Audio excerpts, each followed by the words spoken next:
Comes from the book of Matthew, chapter 6, verses 1 to 18. So, alam na po natin ang flow, no? Ng pagbasa ng scripture. So, I'll start with verse 1.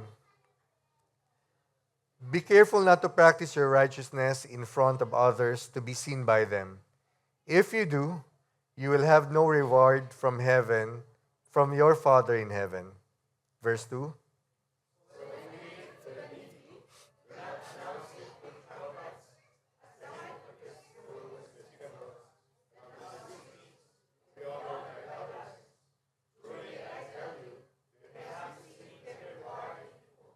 Verse 3. But when you give to the needy, do not let your left hand know what your right hand is doing. Verse 4.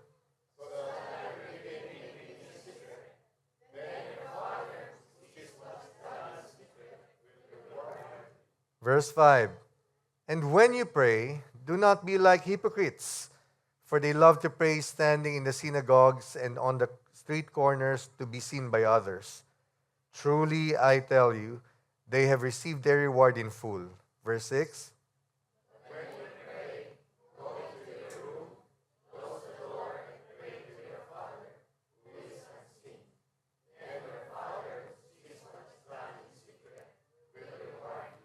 Verse 7. And when you pray, do not keep on babbling like pagans, for they think they will be heard because of many words. Do not be like them. Verse 8.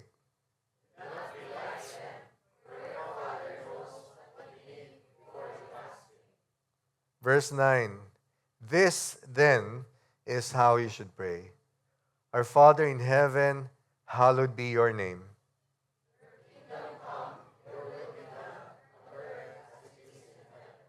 Give us today our daily bread.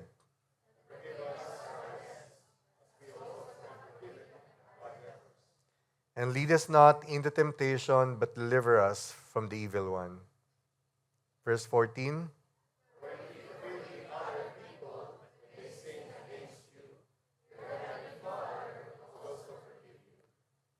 But if you do not forgive others their sins, your Father will not forgive your sins. Verse 16.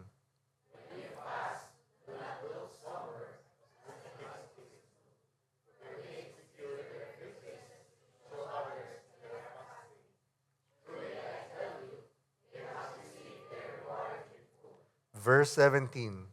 But when you fast, put oil on your head and wash your face. 18, sabay-sabay po tayo.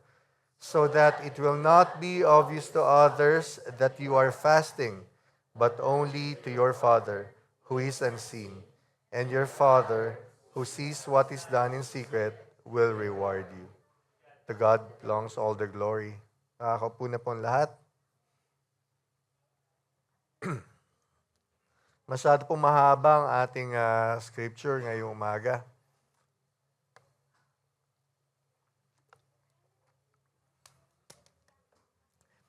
This is actually the next part of the preaching of Jesus Christ when he started his ministry. Remember the Sermon on the Mount? Ang dami po nun, part by part. And these are the next three parts of that sermon. The teachings about giving to the needy, about praying, and about fasting. Pero naisip ko po, if you are going to go over again the text, it's very straightforward. The message of the Lord is very straightforward.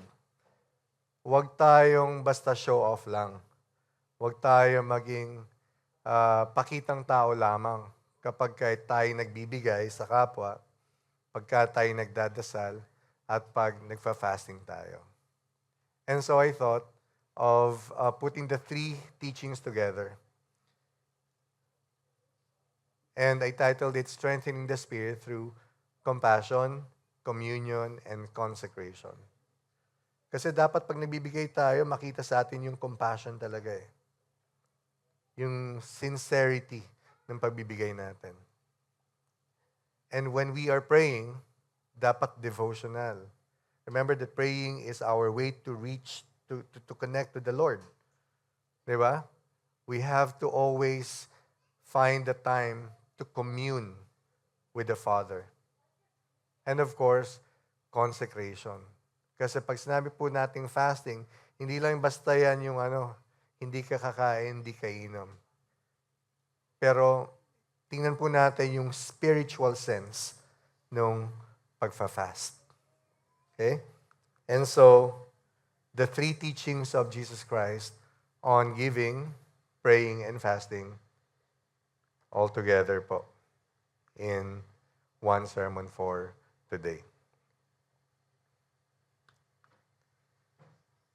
Nabanggit na po natin, no? Ilang beses sinabi dito sa text yung pagiging hypocrite. May kakilala ba kayo sa church na mabait? Pero paglabas,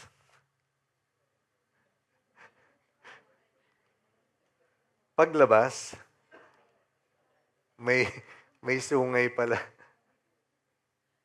No? Excuse me for the term, Pero tumatawa po kayo. Di ba? So, hindi ko na po kailangan ng yes na answer. You probably know of someone nice in the church, but is very awful, unpleasant when they leave the church.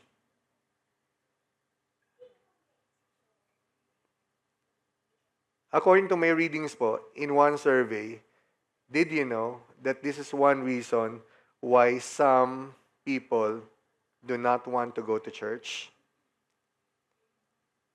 At yung iba po nasa church na, ito po ang nagiging stumbling block nila para mag-stop sila ng pag-attend ng church.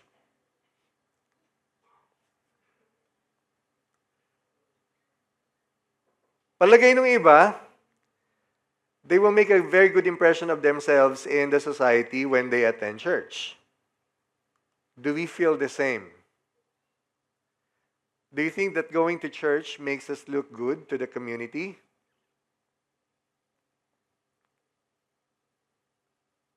Probably.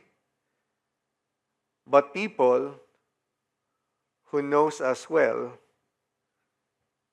sila po ang magsasabi kung ano yung katotohanan. Diba?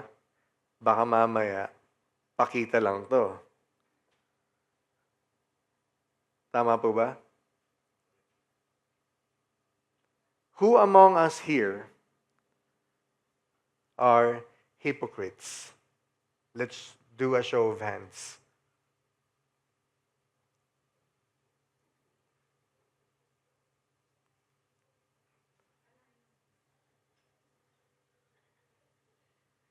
This is not a very good start. This is not a very good way to start a service. Di po ba? Once in our life, we probably have been a hypocrite. Once in our life, we've probably have been hypocritical. Siguro ngayon, may mga pagkakataon na nagiging hypocrite pa rin tayo. Or baka naman hanggang ngayon. Tayo po ay show off lang. Pakitang tao lang. Di ba? No one will ever tell before this audience whether or not they are hypocrites. But surely I'm telling you that the Lord knows who are.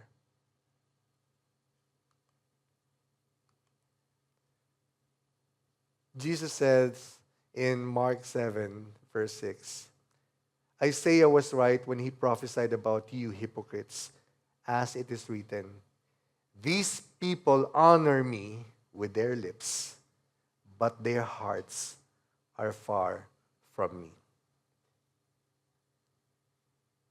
Again, we may not claim. We may not come out as one, but certainly God knows who among us are hypocrites. Please join me in a short prayer. Let's all close our eyes. Dear Lord, today we come to you with humble hearts, seeking for your guidance and wisdom as we gather in your name and in your presence. I acknowledge, Father God, that today's topic is a challenging one, but I trust your grace and mercy to help me navigate this important discussion with, of course, love and understanding.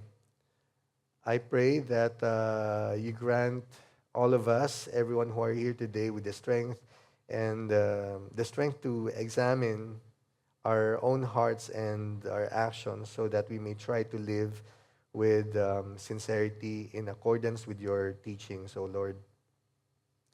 Help us to show compassion and forgiveness towards those who are struggling to live a genuine Christian life, knowing that we are all not perfect and we are all in need of your grace. May this morning be a time of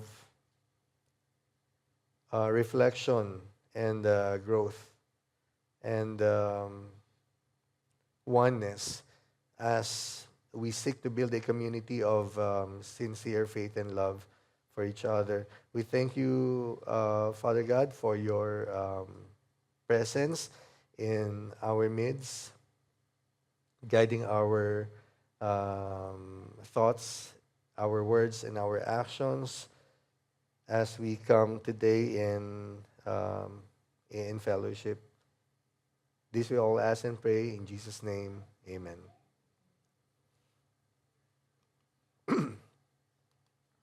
True righteousness comes from the heart and never seeks for validation. I remember one time, yung nanay ko po may kinuwento, when she attended a mass. This was way back, decades ago. Pagpasok niya sa simbahan,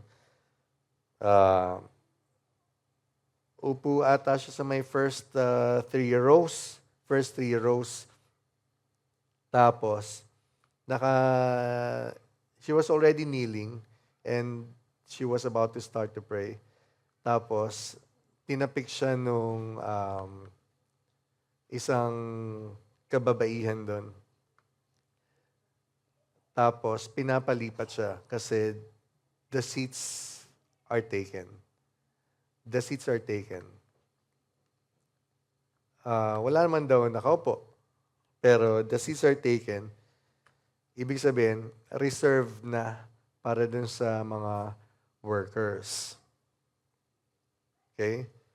Pero si nanay kasi mataray yan eh.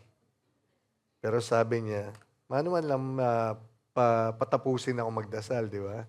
Bago kausapin na sasabihin ng, ay may nakaupo na dyan. Hindi daw dapat ganun ang approach. O pwede naman siguro, pagkatapos magdasal, sabi, Mrs., pwede man lumipat kayo sa ibang upuan kasi reserved po ito sa mga workers. It'll be fine. Tama po. Pero yung tinapik siya, lipat po kayo ng upuan kasi may nakaupo na dito. Nasa nakaupo dito? May nakikita ba kayo na hindi ko nakikita? Di ba? So, mas tama kung these seats are taken. Hindi may nakaupo na. Tama po?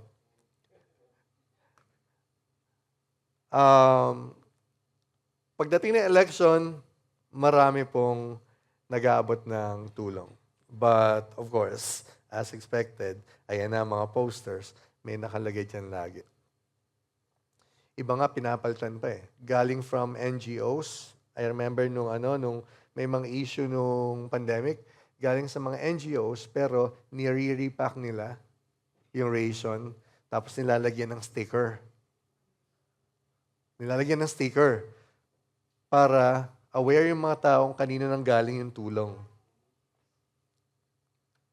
Di po ba?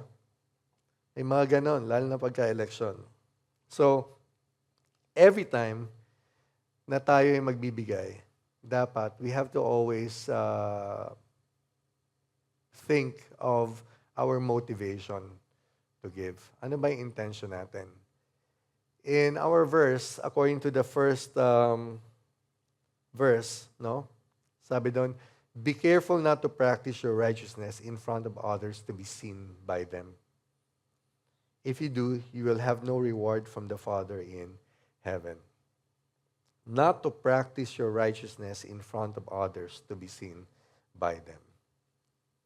Ang tanong kasi dyan, bakit tayo nagbibigay? Ano ba yung intention natin pag nagbibigay tayo? Are you providing, extending help because you would like to help? Or you are extending your arm to someone kasi gusto mo na makita ng mga tao na mahaba yung reach mo. Di po ba? Gusto mong makita ng tao na ikaw ay tumutulong sa kapwa. You want to make a good impression of yourself na ikaw ay matulungin. I was asking my family last night, sino-sino ba yung mga alam ko merong mga YouTubers, vloggers na tumutulong eh. Di ba? May napanood ako, sila nanay nagsabi ng mga pangalan. Pero syempre, ayokong sabihin dito. Di ba? Di ba? Pero ang gusto lang nating malaman doon ay kung yung pagtulong nila ay totoo ba sa kanilang mga puso. May vlogger na nagpapagawa ng bahay. Sinusuyod niya yung mga kasulok-sulukan ng mga far-flung areas para hanapin yung mga tao na kailangan ng tulong. Minsan, binibigyan ng pera, binibigyan ng kabuhayan showcase, binibigyan ng appliances, pinamaganda yan, pinapagawa ng bahay. Madalas manood si nanay ng ganyan. So minsan, syempre pagka nakatune sa YouTube niya yan, nanonood ka lang din. Di ba? So nakikita ko, and at the back of my head, I was commenting, pinagpagawa na nga ng bahay, pero yung bahay, kakapraso lang. Pagpasok mo, nakaharang pa yung hagdan, papunta doon sa may loft. Tapos yung loft niya, halos dikit na yung ulo, pagka nakaupo ka, ang init-init po, wala namang kisa, may yero lang. What I'm trying to say is, tutulong na nga lang, di ba? Sana, medyo maluwag na yung place. Sana mas malaki yung area. Sana nilagyan ng kisame. Kasi gusto pala niya may loft eh. Di sana nilagyan ng kisame. Kasi para po tayong tostado niya, lechong manok ang labas. Lalo na pagkatanghaling tapat. Di po ba? Naranasan po namin yung walang kisame. Wala kaming loft nun ha. Pero yung pakiramdam mo para ka nasa oven na walang kisame, diretso ang yero. Di lalo na yun, halos dikit na dikit. Yung ibang vloggers, nagbibigay ng pera talaga. Maraming pera. Now, where do these donations come from? Ina-acknowledge naman po nila. So, credit to these bloggers na ina-acknowledge nila where those donations come from. Sa kanila po mga followers, sa kanilang mga supporters.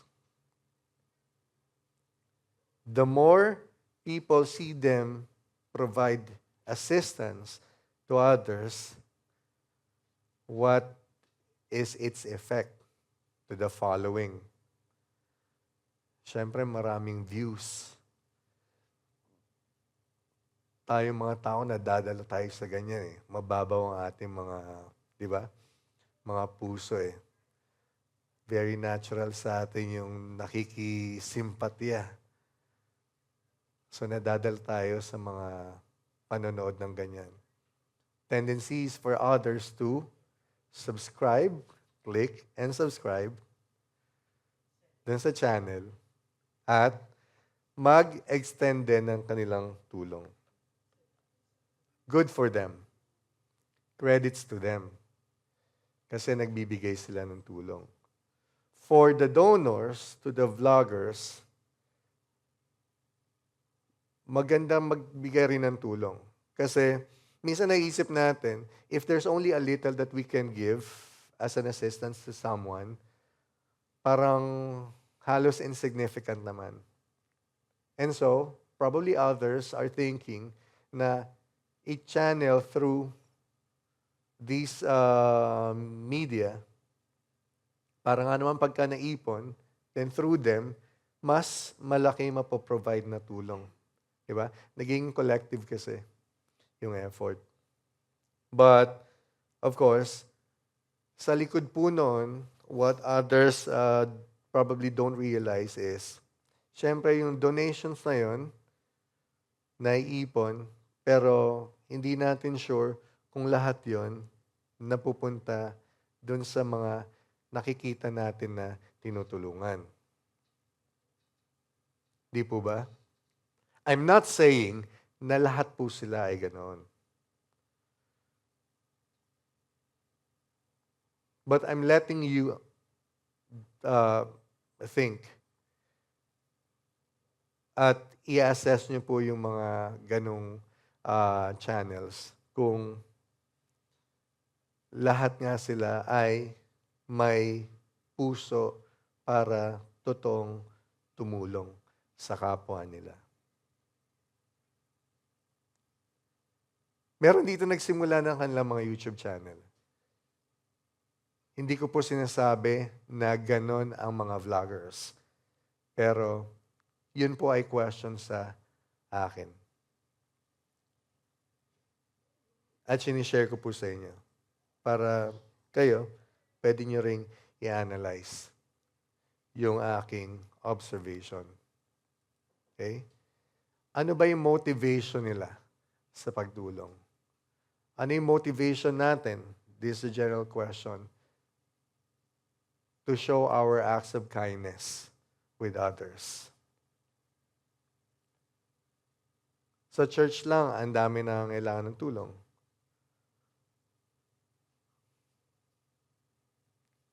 Diba? Do you have to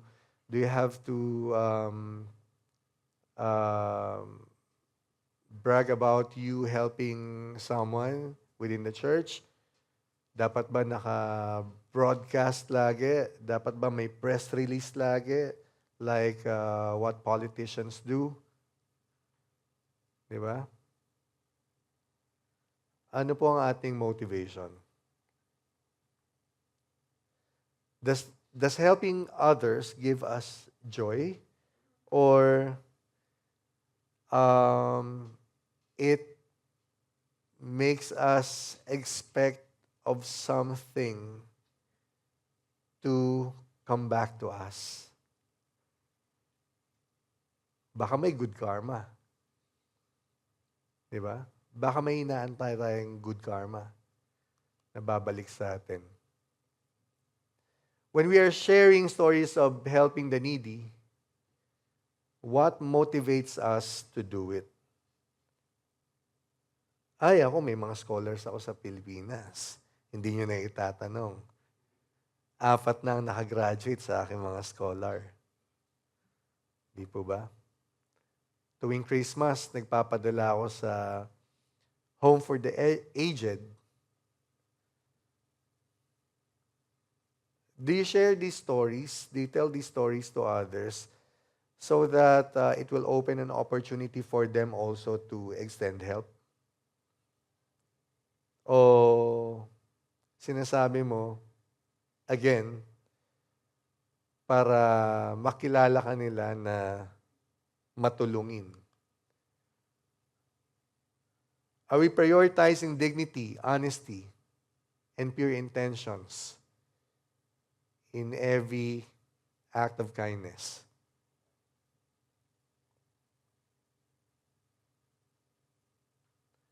Naalala ko dito si Tita Van, last BS namin. Dito sa last question ko. Are we seeking to glorify God or to glorify our own?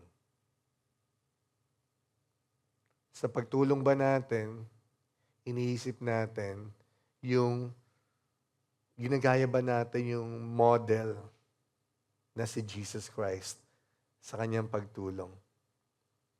O baka naman mamaya, para lang sa sarili natin yan. Since lagi akong tumutulong, nakikita sa vlog ko, mas marami magdo-donate ngayon. Mas marami akong maiipon. Tama po ba?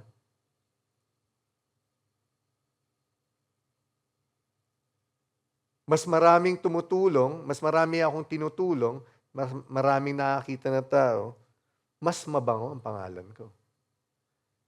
Kaya pagdating ng elections, malamang sa malamang, lumabas ako. Manalo ako. Sa church, pag nakikita ko ng mga kasama ko na laging tumutulong, ayan, ganun din. Mahalimuyak ang pangalan mo. Special ka sa mga kasama mo. Hindi po ba? Ganun ba dapat para maging special tayo? Again, we will not receive any reward. Sabi ni Lord, dapat do it in secrecy. Kasi whatever act of kindness you do on earth, you will already receive all the rewards in full on earth, but not in heaven, unless you do it in secrecy. And if your motivation is God and God alone. Amen? The word hypocrites, referred to Greek actors. Back in the days, it referred to Greek actors who wore masks to portray different characters. May mga play po na ganyan, may mga mask. Kaya sa pelikula, di ba, merong sad, may happy face. Yung mga actors pala na yun, during those times, ang tawag sa kanila mga hypocrites. In this sermon of Jesus Christ, He condemns the Jewish leaders. Lalong-lalo na po yung mga matataas sa kanila, mga Pariseo. Because of their hypocrisy. Kasi sila, pagka tumutulong, laging merong ulterior motives. Pagka tumutulong yung mga Pariseo, ginagawa nila yon to get praises from people. They did it to get noticed rather than out of pure intention. Laging may ganon. No? May kapalit. For what motives? Hindi natin alam kung ano lahat yon, but for sure, they expected something to come back to them in return. Okay? But the Lord says that we should not seek recognition when we are helping others. Hindi daw po yun tama. Okay? Jesus warns everyone, not only the Pharisees, not only the people back then, yung mga kausap niya, but all of us. Jesus gives us a warning dun sa temptation na yon, na dapat pagka tumutulong tayo, totoo sa puso natin. Dapat yung sincere tayo sa pagtulong natin sa kapwa. Okay? Sabi nga dun sa second verse ng text natin ngayon, those who seek praise from people have already received their reward in full. So wala na silang makukuhang reward from God. Okay? Kung ano yung tinulong nila, yun na yun. Kasi the true rewards come from a higher source when act of kindness are done with sincerity and humility. Amen? Kaya dapat po, yan, we have to always keep the act anonymous or private. Excuse me.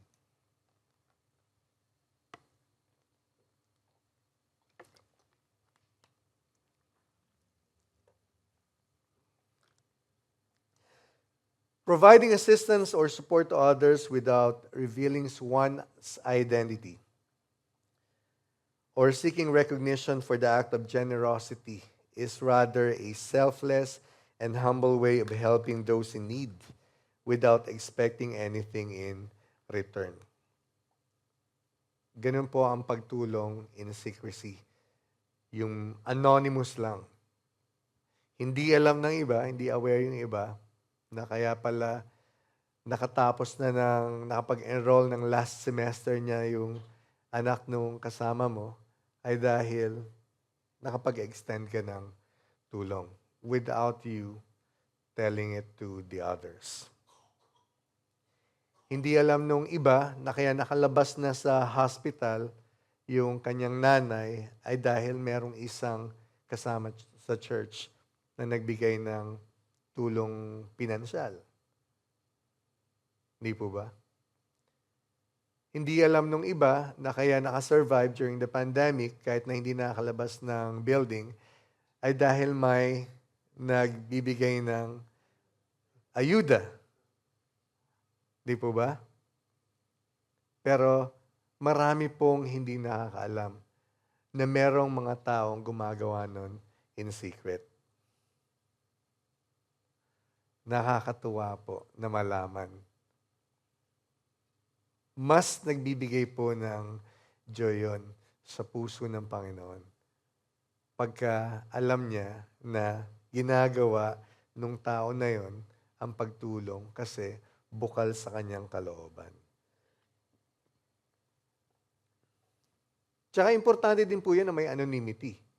Importante yon sa dalawang parties. Doon sa nagbibigay at sa binibigyan. Bakit ka mo? Kasi kung ikaw yung nagbibigay, nakapag-focus ka dun lang sa giving. Nang walang judgment, walang bias, kahit na sino pa man yung gusto mong bigyan. Kahit na hindi mo kilala. Minsan may mga ganun po, nagbibigay ng tulong nang hindi nila kilala. I'm saying, probably those who are giving donations to the vloggers, hindi naman nila alam kung saan mapupunta yung mga donations na binibigay nila.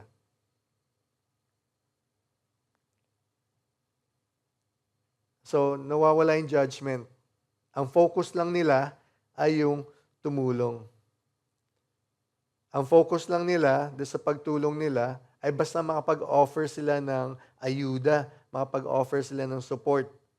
Base lamang dun sa alam nilang may nangangailangan, may pangangailangan.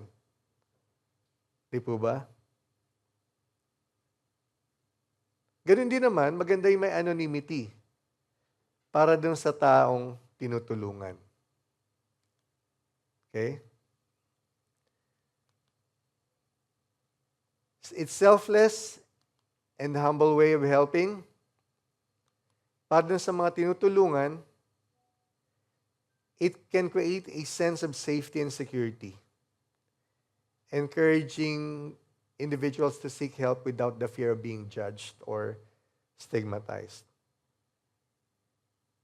Kasi pagka, alam mo yun, lumalapit ka sa tao na hinihingan mo ng tulong at alam mo na ang purpose niya ay i-broadcast yung pagtulong niya, minsan parang nakakaya. Kasi you'll be a subject of ridicule. Pagka minsan. Hindi natin sinasabing parate. Pero pagka ikaw nang tulong, yan! Si Denise. Denise, hindi ba graduate ka dahil sa akin? Di ba? Oy, congratulations yan. Abby, Mart. Ayan, mga inaanak ko. Dahil yan sa akin, kaya sila nakasal. Oh, ako ang nagbigay ng reception sa kanila. Sana all. Pero it's all Mark and Abby's. Palakpakan po natin sila. Di ba? Sa tulong po ng kanilang mga family rin. Congratulations, Mark and Abby. Di ba? Minsan yung tinutulungan, alam mo yun, nangilang naman ako ng tulong. Ba't ganito? Ba't parang nakakahiya? Nahihiya ka na kasi ikaw yung kailangan ng tulong, pero mas nahiya ka nung na-broadcast na tinulungan ka. Di po ba? Kaya si Lord mas gusto niya talaga na ginagawa to ng pasikreto lang. Di ba? Helping those in need with anonymity allows them to share their concerns and seek assistance without revealing any information. Hindi mo kasi kailangan sabihin lahat eh. Kasi nga kung ang intention ng tao ay tumulong, alam mo yon, hindi mo kailangan mag-explain. Basta nakikita nila sa'yo na yung pangangailangan mo. Okay? With anonymity, napoprotekta nito yung privacy mo. Kasi confidential lang lahat eh. At ano po ang nabubuo pagka ganun? Diba? Ikaw na humingi ng tulong sa kapwa mo, nabibuild ba yung trust sa inyong dalawa? Nagkaroon ng confidence pa. Kasi tayo bilang mga tao, kailangan natin din ng, alam mo yun, ng safe space. Kahit na tayo'y naagrabyado, importante pa rin sa bawat isa sa atin, meron tayong safe space. We know that God can gives us a safe space in His arms. Pero sa kapwa-tao natin, ito po ay hinahanap din natin. At nakikita natin ito sa kapwa-tao natin na nasa Panginoon. Amen? Yan. Kaya naman po, sa atin pong mga Kristiyano, ang katuruan po sa atin, the teachings emphasize the importance of helping others in anonymity as a way to demonstrate the true compassion and selflessness. Remember again that the intention is the guiding principle in giving. Pero, minsan, kailangan natin mag-deviate dito sa principle na to. Dahil merong mga pagkakataon na kailangan ilahad din natin yung pagtulong natin eh. So, may mga exemptions na minsan nasasabi natin na tayo'y tumulong, pero pagka ganun po, di ba, binabalik natin yung glory sa Panginoon. Amen po? O katulad niyan, tayo bilang isang church, minsan nag-extend tayo ng tulong diyan. 'Di ba? We can get a certain amount from our fund. We can ask our members to donate a desirable amount para dun sa bibigyan natin ng tulong, di ba? At parating lagi, all glory to God for these donations, that we will be able to help a family, to help a friend, to help someone dahil po sa mga tulong natin. Kasi tayo ay isang organization dito sa church. So lahat po ng pumapasok at lumalabas sa ating kaban ay dapat nakalahad din po yan. Alam din ng ating mga miyembro. So it could be one of the exemptions na sinasabi natin dito sa pagtulong. But then again, dapat yung intentions natin pure. No? Sabi sa Micah 6 verse 8, He has shown you, O mortal, what's good. And what does the Lord require of you? To act justly and to love mercy and to walk humbly with your God. And so, if papasok tayo dun sa exemption na yun, that sometimes we need to reveal ourselves as the one who provided the assistance, hindi po ba? Dapat maging humble pa rin tayo. Wala yun. Glory be to God. Kasi siya yung nag-provide nun. Lahat naman yan galing kay Lord. Amen po.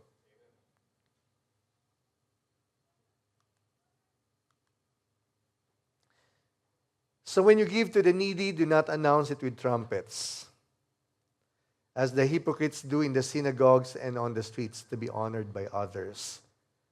Truly I tell you, they have received their reward in full. But when you give to the needy, this is verse 3, do not let your left hand know what your right hand is doing, so that your giving may be in secret. Then your Father sees what it is done in secret. Ayan, eto po yun. The Father will reward you. Do not let your left hand know what your right hand is doing.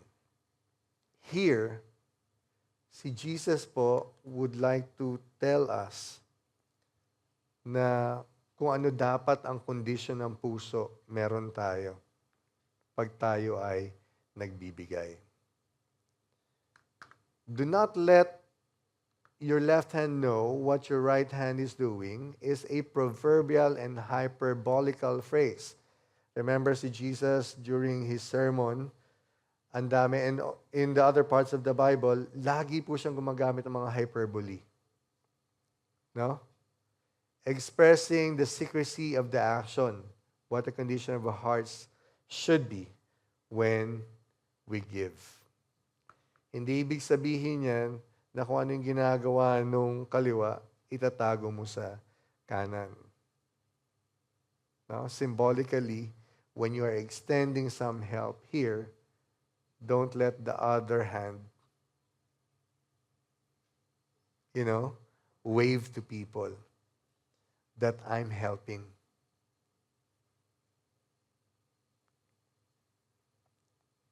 Pagka tumulong ka lang. Don't expect to gain popularity by announcing na ikaw po ay matulungin na tao. Maraming tao na tumutulong dahil sobra lang. Maraming tao tumutulong kasi kailangan. Maraming taong tumutulong kasi sila din may kailangan din sila dun sa mga tinutulungan nila. According to 2 Corinthians 9 verse 7, we always hear this verse. Each of you should give what you have decided in your heart to give, not reluctantly or under compulsion, for God loves a cheerful giver. God loves a cheerful giver. Kailangan masaya tayo pag tayo ay tumutulong. This passage pertains to giving, pertains to offering. No? Ito po ang verse na to ay tumutukoy sa kung paano ang kondisyon ng puso natin kung tayo ay magbibigay. Pag tayo bumunot sa wallet natin ng 5 dirhams, okay, 5 dirhams. O sagot ko na yan, 10 dirhams. O sige, ikaw, libre na rin kita. Ito pa 10 dirhams. Pero pag 100 dirhams, 100 dirhams, napapaisip ka. Kahit nga 50 dirhams, mapapaisip ka muna. Di ba? Parang bubuktatin mo yung wallet mo, hindi mo alam kung hugutin mo. Alam, parang nakadikit yung 100 dirhams mo sa wallet, hindi mo mailabas. So may reluctance. Ang sinasabi po natin dito, kung yung ibinibigay mo ay insignificant naman para sa'yo, yung kanyang value, madali po na ilabas yan. So ang hinahanap po ng Panginoon ay yung cheerful giver na kahit na kailangan mong magbigay ng sobra, ay willing ka pa rin na magbigay. Hindi ka nag-aatubili na magbigay. Okay? There were hypocritical people in those days, nung nagbigay ng sermon si Jesus, yung mga time na yun, who would give charitably to the poor and were very public about it. May announcement. Kaya po may trumpet na sinasabi. Kasi dati, kunyari may public announcement, parang press release yan eh. Ta-ta-ta-ta-ta-tan. Ayan. Kaya sinasabi dito may trumpet. They wanted others to notice and recognize them for their generosity. Okay? However, God does not want us to do the same. He does not want our giving to be regretful or of necessity because someone has made us into giving. Yung or po dyan, halimbawa, pagka, sige, kailangan natin po lahat magbigay ng 500 dirhams. Di ba? Nagbigay ka kasi mandatory na magbigay. Napilitan ka lang.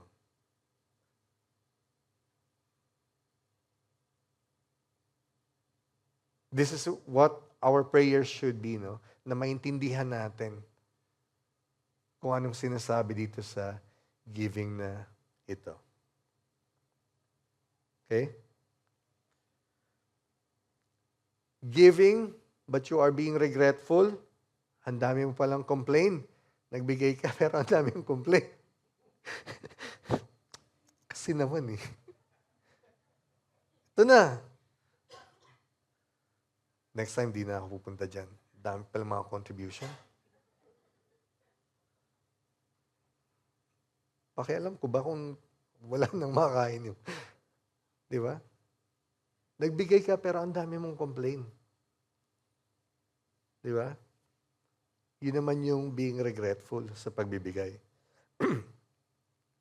Doon po sa text natin, verses 1 to 4, on giving, it also addresses the concept of giving to those in need without seeking recognition, no?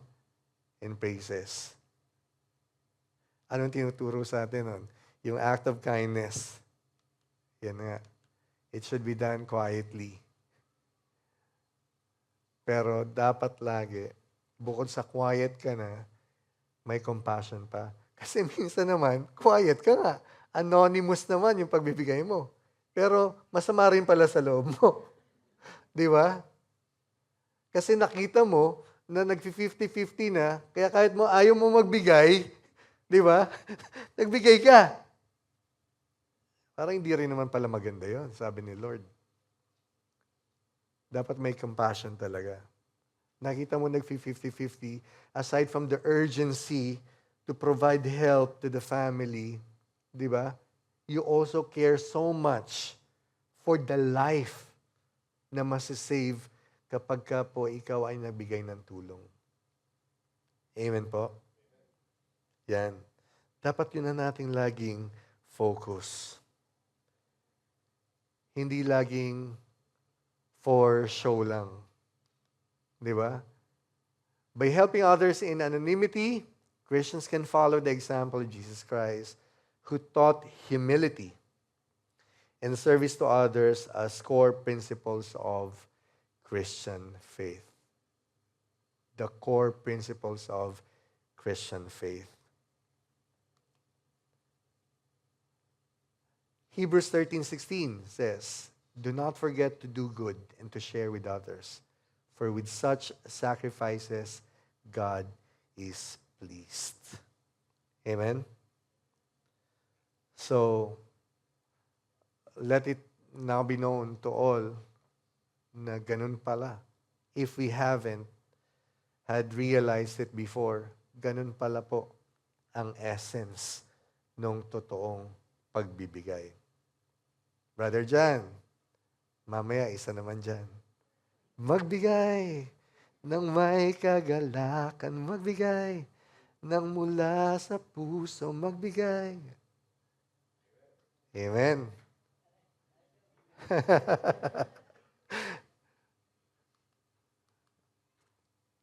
Okay, my second point for today is to commune with God in private and rely on Him for everything we need. Give in secret. Commune with God in private. Ibig bang sabihin nito, pag magdadasal tayo, hindi na tayo magdadasal, we don't say our prayers aloud? Mali pala ako kanina. Mali pala kanina si Brother Joseph, Brother JR. Kasi naka-mic pa kami nung nagdasal kami. Hindi naman po. Hindi naman po ganun ang ibig sabihin niya. No? Let me once again read verses 5 to 6. And when you pray, do not be like the hypocrites, for they love to pray standing in the synagogues and on the street corners to be seen by others. Truly I tell you, they have received their reward in full. Same with giving. Pagka pinapakita daw sa tao, nakukuha na yung reward nila, pero sa tao rin. Hindi sa ating Panginoon, no? But when you pray, go into your room, close the door, and pray to your Father who is unseen. Then your Father, who sees what's done in secret, will reward you. It doesn't necessarily mean that we have to get inside, literally, a room and pray. Ibig po sabihin nito is lagi tayong mag-devotion sa Kanya. Ang paraan ng pakipag-usap ng tao para mag-connect sa ating Panginoon ay through our prayers. We don't have to literally go inside the room, but we can find a quiet place, a quiet corner to pray, even when we are within a circle of people, even when people are around. We can find that quiet space para po tayo ay mag-worship sa Panginoon. While we as one church give praises and worship the Lord, no? Iba pa rin po yung personal communication na dapat natin gawin para po ma-strengthen ang ating spirituality.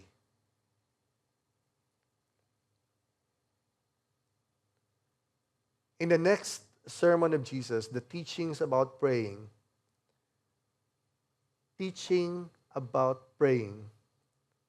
magtataka po tayo. Sinimulan nito ng Panginoon by saying how not to pray. Di ba? Jesus teaching on praying. Anong start? How not to pray. Anong sabi niya? Dapat, don't show off. Just like in the past, the Pharisees go to the synagogues. Ang synagogue po, ito po yung parang temple nila, no? Dito po sila pumupunta. A place of worship.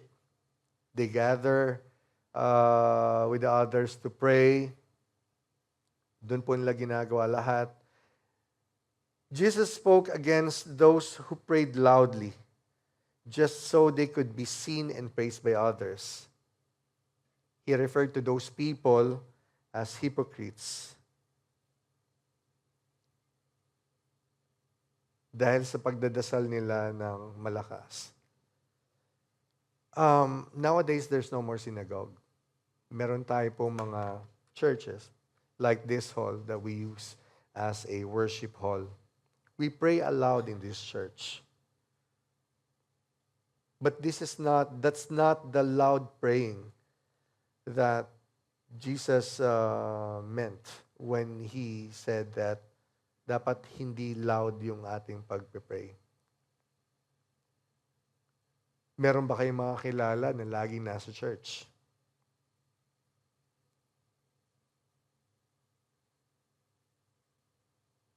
So alam natin na lagi silang nasa church. The intention probably is to pray, to worship. Di ba? However, pagka nasa labas na po sila, you don't see in them the person attending church services. That is being loud.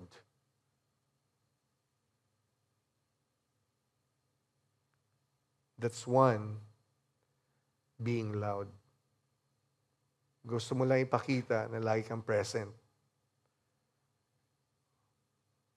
But you do not live the life of one that attends church services at nakikinig sa mga katuruan.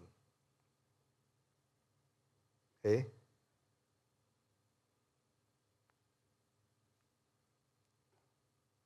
When you are praying,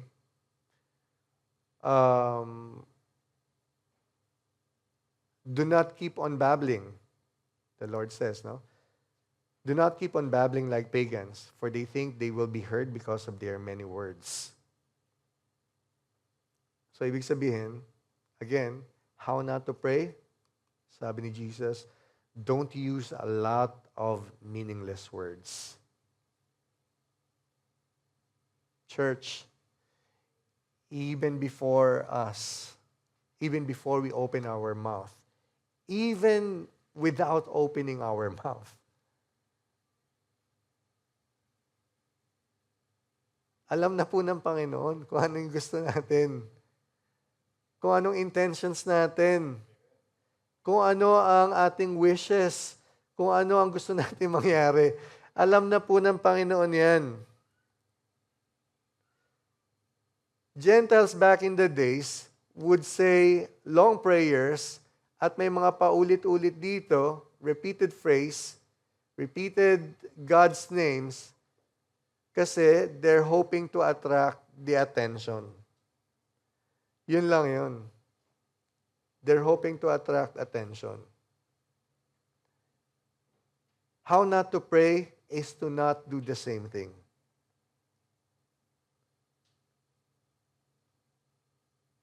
Simple lang po yung prayer na tinuro ng Panginoon. And this is how Jesus wants us to pray. Our Father in heaven, our Father in heaven, our Father.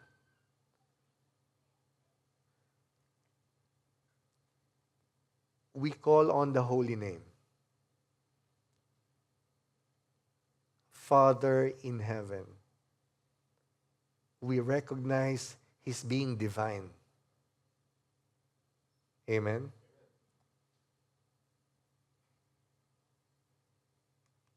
the word sa English pronoun ba tawag dyan? By saying our Father, that means we know that we are part of the family of Christ. We know that we are a part of, and we are claiming this, that we are part of the family of God. We are His children. My ownership, our Father. Di po ba? Di man natin sinasabing, their Father, your Father, His Father, her Father, but our Father, my Father. By saying so, alam ko, and I am claiming that I am His. I belong to the Father in heaven. Amen?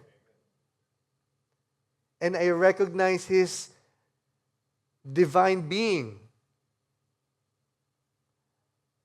I recognize that His being divine also separates me from that divine person because I am not. Therefore, acknowledging na ako po ay makasalanan. Di ba? You are being humble. May ownership ka of your Father. You are claiming that you are part of His kingdom, and yet you acknowledge you're being a sinner.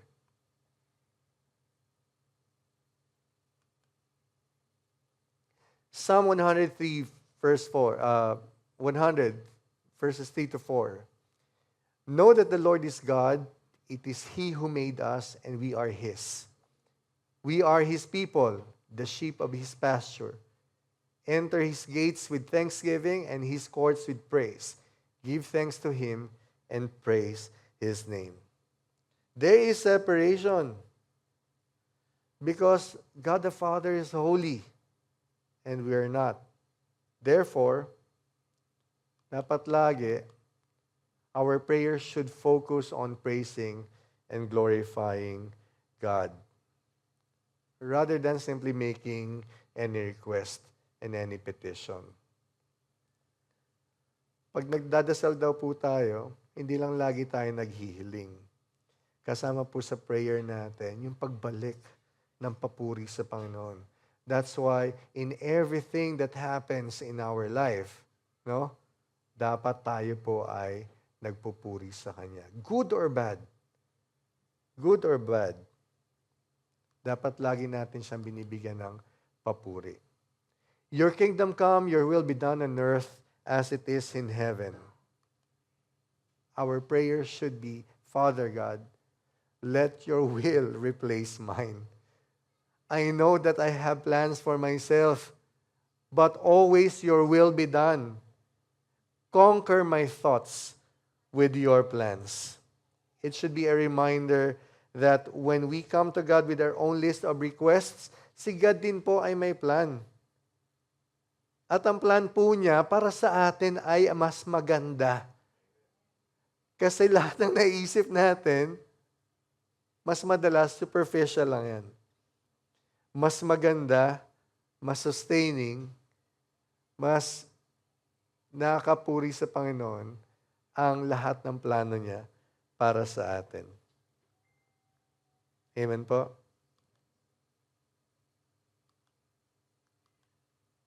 Give us today our daily bread.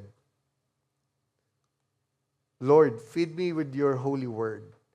Sustain me and strengthen my spirit. Pagka po tayo nagdadasal, it's given already that this bread being referred to in this verse is about the Word of God. But let's take a look at what Philippians 4:6 is saying. Do not be anxious about anything, but in every situation, by prayer and petition with thanksgiving, present your requests to God. Again, even before we say things, alam ni Lord kaagad kung ano laman ng puso natin. Alam niya kung ano ang ating mga kahilingan. Hindi pa man natin sinisimulan ng prayer natin. Alam niya na kaagad ito lahat. And why is that? Dahil nga, He is our Father. But at the same time, He likes it when we connect with Him. Parang magulang po yan talaga. Ang mga magulang mo, nagtatampo yan sa'yo kapag you don't reach out to them. Especially kung mga may sarili-sarili na kayong buhay. Dapat continuous pa rin, no? Yung close connection ninyo sa magulang niyo. Amen po ba, mga nanay, tatay dyan? Diba? Hindi po yan nalalayo sa ating Panginoon. Gusto niya, lagi tayong connected sa Kanya. Ayaw niyang mawawalay tayo sa Kanya. Okay? And forgive us our debts as we also have forgiven our debtors. What should be our prayer? Take all my sins away from me and cleanse me. Help me do the same to those who wronged me. Kasi baka mamaya nagdadasal lang tayo para patawarin tayo sa mga pagkakasala natin. Tapos pagka yung ibang tao nanghingi sa atin ng kapatawaran, nisasnab mo lang. Di ba? Sin zone lang. Minessage ka na, trying to reach out to you para mapatawad mo, trying to reconnect with you kasi nagkaroon kayo ng tampuhan, pero ni-sin zone mo lang. Kasi mabigat sa puso mo magpatawad. Di ba? Forgive us our debts as we also have forgiven our debtors. Change my heart, O God. Hindi lang po ako humingi ng patawad sa iyo, kundi gawin mo pong mapagpatawad din ang puso ko. Mas maganda akong prayer natin, napatawad ko na po sila.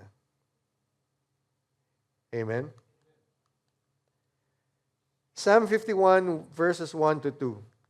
Have mercy on me, O God, according to your unfailing love. According to your great compassion, blot out my transgressions. Wash away all my iniquity and cleanse me from my sin.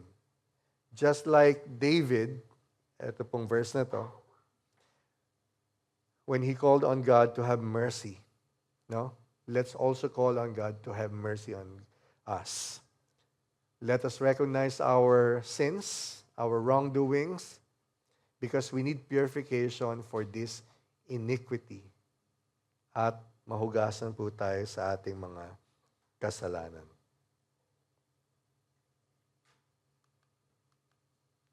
And lead us not into temptation, but deliver us from the evil one. Lead us not into temptation. Lead us not into temptation.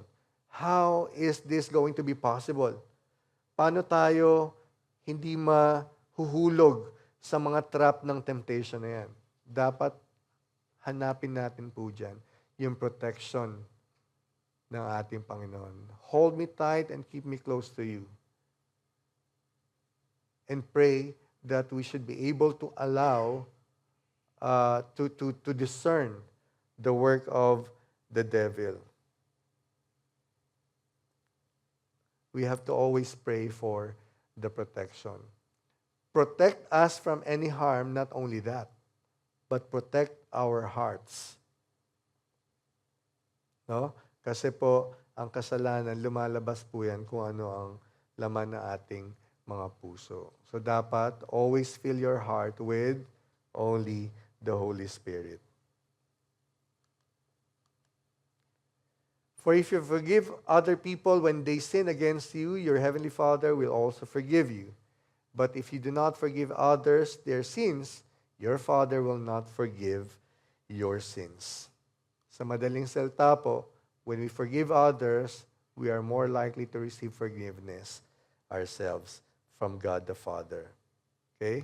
Ito po ang emphasis ni Jesus sa message niya. Multiple times in His teachings about praying. If you have the time at home, you can open Matthew 18. The whole of the chapter, Matthew 18. Andito po yung mga parables about forgiveness. Kita nyo.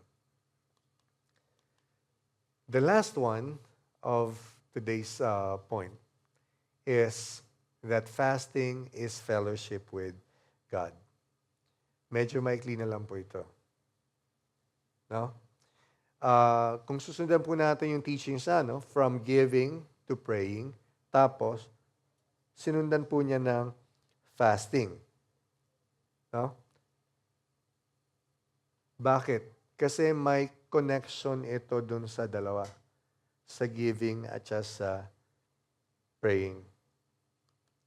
Fasting is a way to prioritize God over worldly matters. By foregoing food, drinks, and others. Yan. Dito po sa pamagitan, nade-demonstrate natin yung paghingi ng assistance sa ating Panginoon. Paghingi ng kanyang presence sa buhay natin. Masyadong common ito dati sa Israel. And usually, the Jews would do the fast during the Day of Atonement. No? Sabi sa, ito po ang effect sa akin ni Brother John. Tinitingnan ko na yung mga history. No? The Day of Atonement, according to history, is also known as Yom Kippur. And it holds significant importance sa Jewish calendar daw. Observed every 10th day of the Jewish month, called Tishrei. It's a solemn occasion marked by prayer, reflection, and atonement for wrongdoings. Kaya pala ganun ang pagpa-fast nila. And prayer plays a very significant role in fasting, with special prayers and readings from the Torah being an essential part of that day. In the early days of Christianity, highlighted po talaga ang sa New Testament ang practice ng pagpa-fast. However, as time goes by, medyo marami na pong mga Christian groups ang hindi nag-practice ng fasting. Meron pa po ba dito sa atin nagfa-fast na? Meron tayong mga Muslim brothers na nagfa-fast pa rin tuwing Ramadan. And I know that Shem is fasting. Especially pagka may mga special petition si Shem. I heard that from Shem himself. No? Others can do the same po. Mag-fast tayo kapag meron tayong mga special petition. Fasting plays a key role symbolizing self-denial and spiritual purification. Yan, kasi cleansing nga daw yun. Kaya may spiritual purification. But, although hindi na masyado na-highlight sa New Testament ang pag-fasting, yan, because Christ's sacrifice on the cross is believed to have already atoned for our sins. No? Siya na yung naging kabayaran natin sa mga kasalanan natin.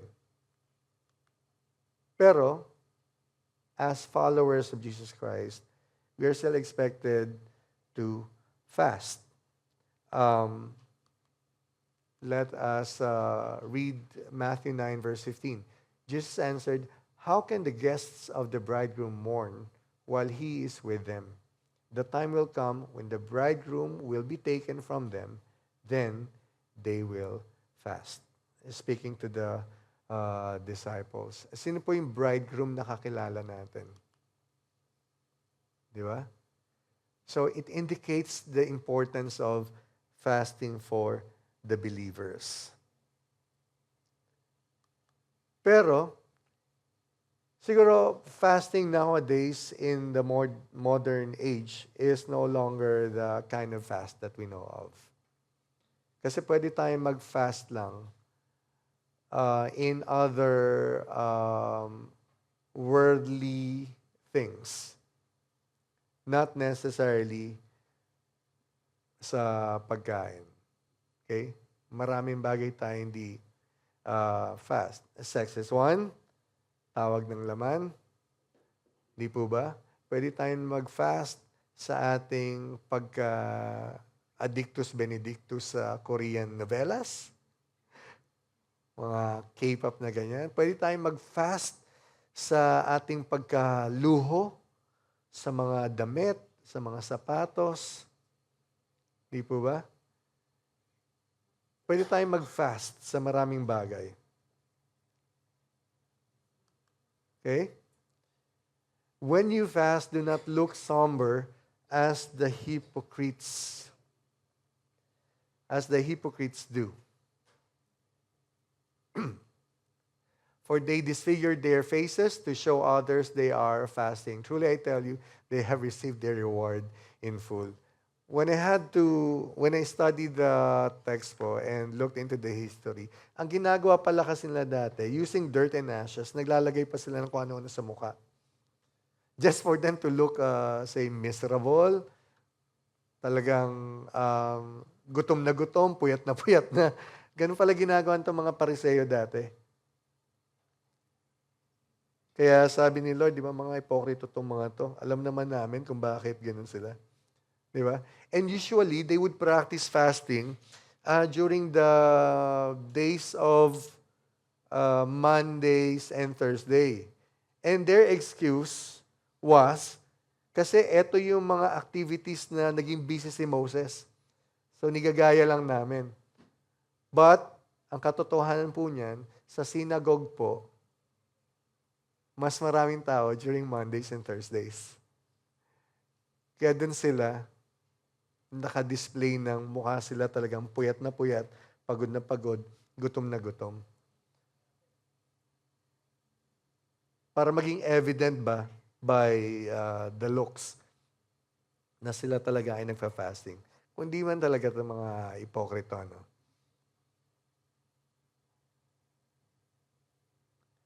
Kaya ang sabi ni Lord sa mga sumusunod po ng mga text natin, maglagay kayo ng oil sa ulo.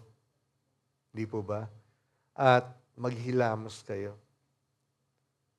Maglagay kayo ng oil sa ulo for not of any spiritual reason, pero kasi po, during the days daw, again, according to history, ang paglalagay po ng oil sa ulo, wala pa kasi tayong gel dati. Wala pang spray net.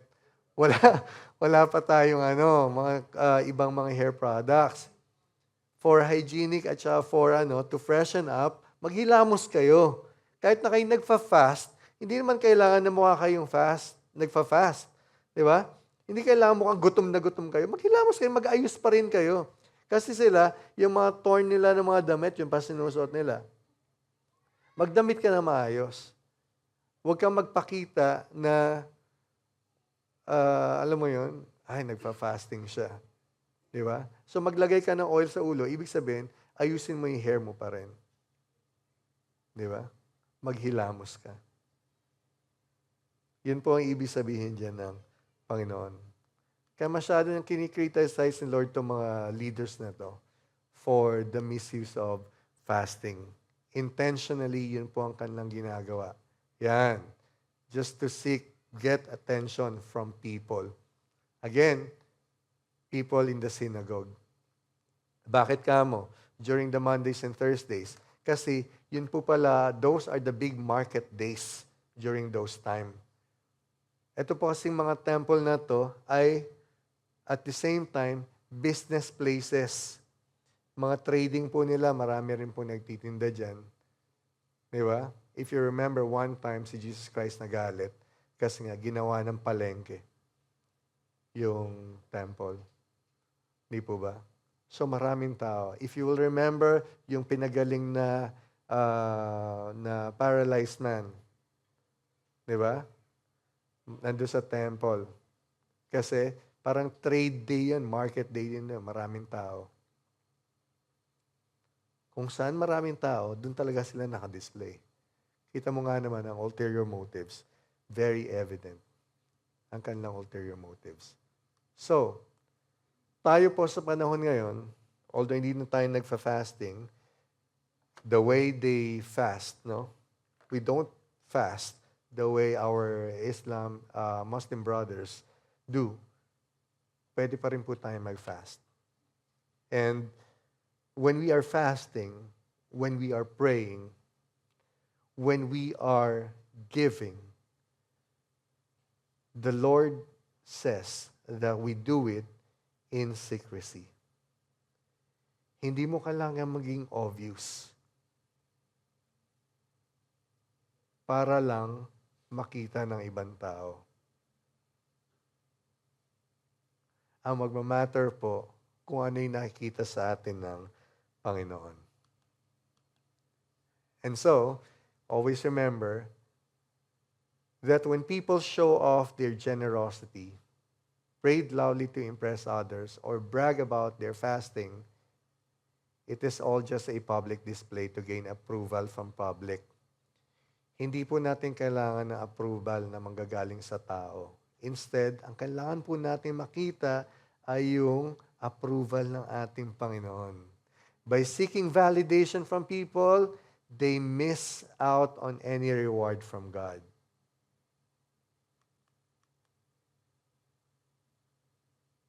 Be wary, sabi ng Panginoon. Christ cautioned His followers against these hypocritical acts. For rewards from heaven is deserved only by hearts that are pure, with its intentions through compassion, communion, and consecration. Amen po? To God belongs all the glory. May I invite the UPM here in front.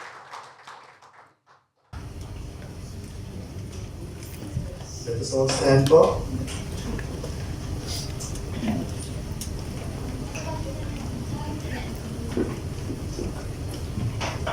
Father God, thank you for another opportunity that you have given to us all to hear about your teachings, O Lord. May all these teachings pierce our hearts and dwell in our hearts, Lord, so that we'll be guided every day of our life to follow these commands, to follow these teachings. Make us all be a compassionate being that is ready to help without waiting for any favor to be returned to us. We are praying, O Lord, humbly before you, O God, not only to ask for our prayer intentions, to request for anything, but our prayer is also to worship you, to honor you, to give glory to you, O Lord. Thank you, Father God, for being with us. And to you, O Lord, we commit ourselves, our thoughts, and all our actions. In Jesus Christ we pray. Amen.